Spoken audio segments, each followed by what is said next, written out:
I have a dear friend who told me several months ago that she has learned how to incorporate self-care into her life by watching me.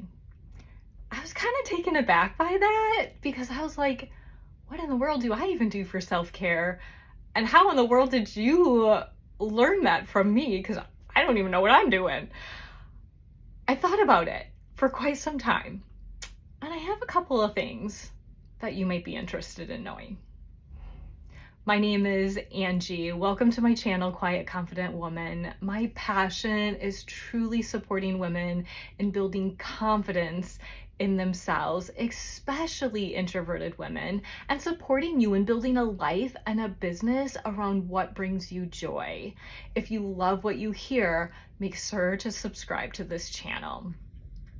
Okay, so a couple things that I had thought about. Now, as I was reflecting on this, I want to tell you, when I reflect on something, it's not typically get out a journal and take 20 minutes and jot stuff down that comes to you, because I will sit there literally for 20 minutes and nothing will come to me. So when I reflect, it's over the course of months, if not years. And it's almost like a season of, okay, what was my life 5 years ago compared to what it's now? And then I'm like, oh, I do this differently or that differently.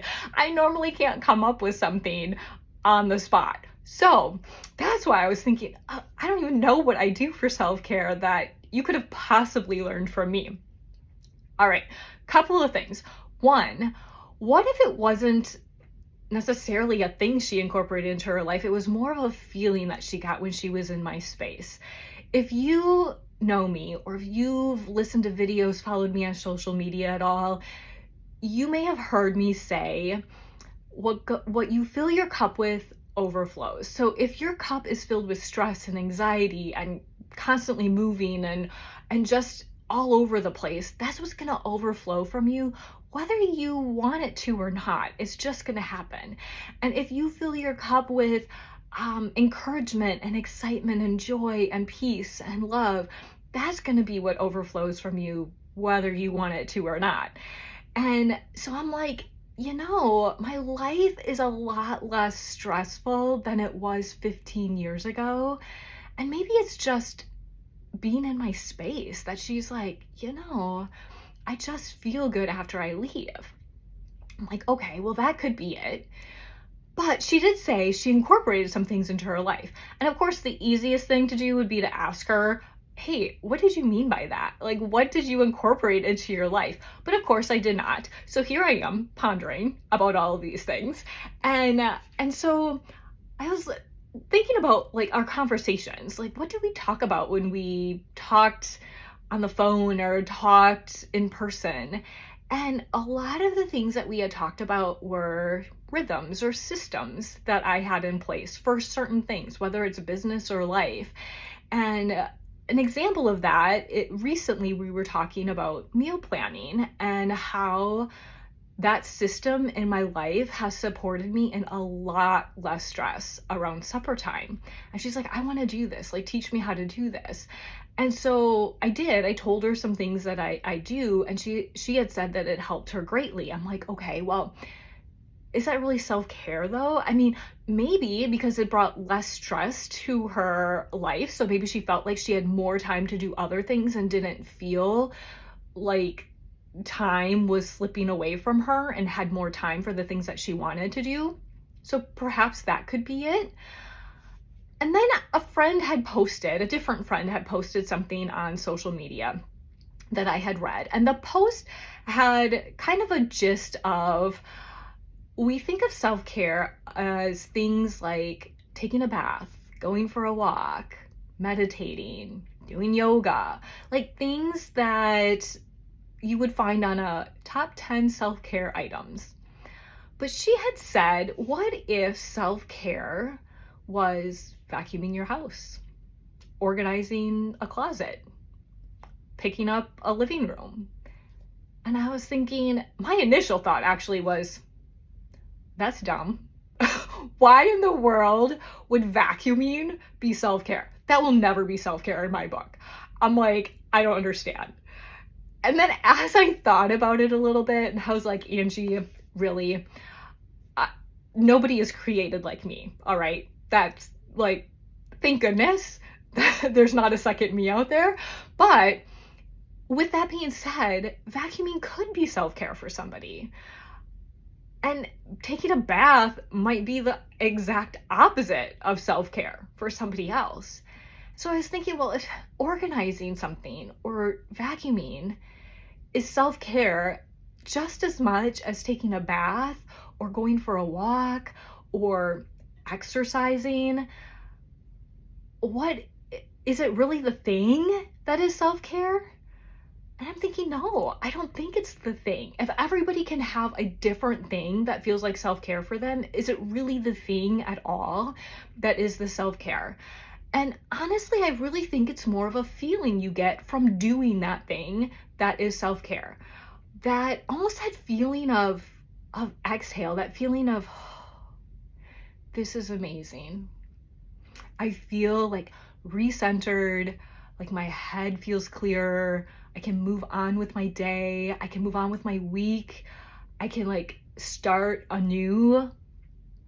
I think that the item that you are doing for self-care brings that sense of exhale. We'll just call it exhale. I don't even know what else to call it.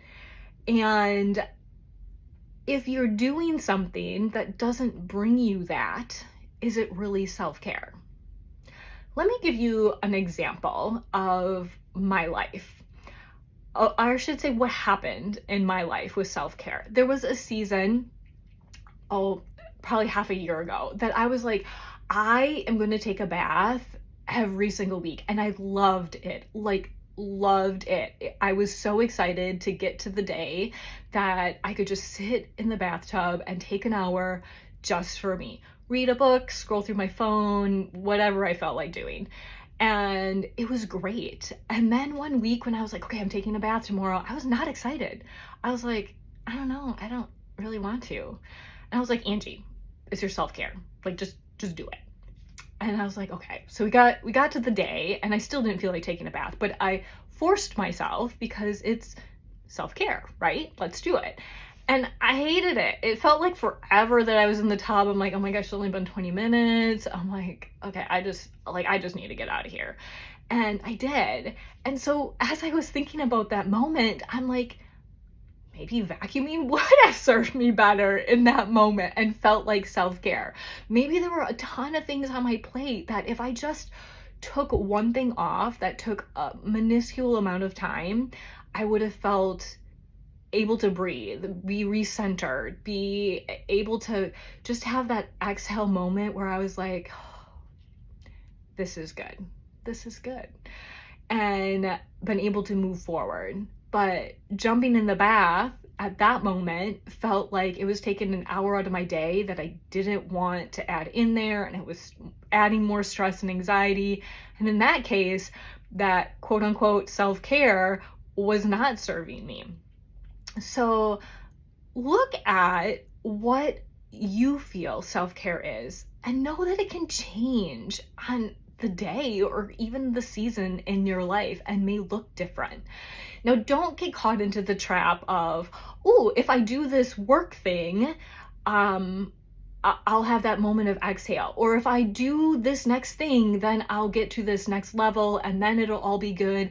It needs to give you that sense of exhale, that sense of calm almost immediately. So you might have a month-long project at work and be like, okay, if I work on this for an hour, it'll give me that feeling. And if you're like, if it just brings you to the next level of I need to work for another hour, I need to work for another hour, then it's not self-care at all.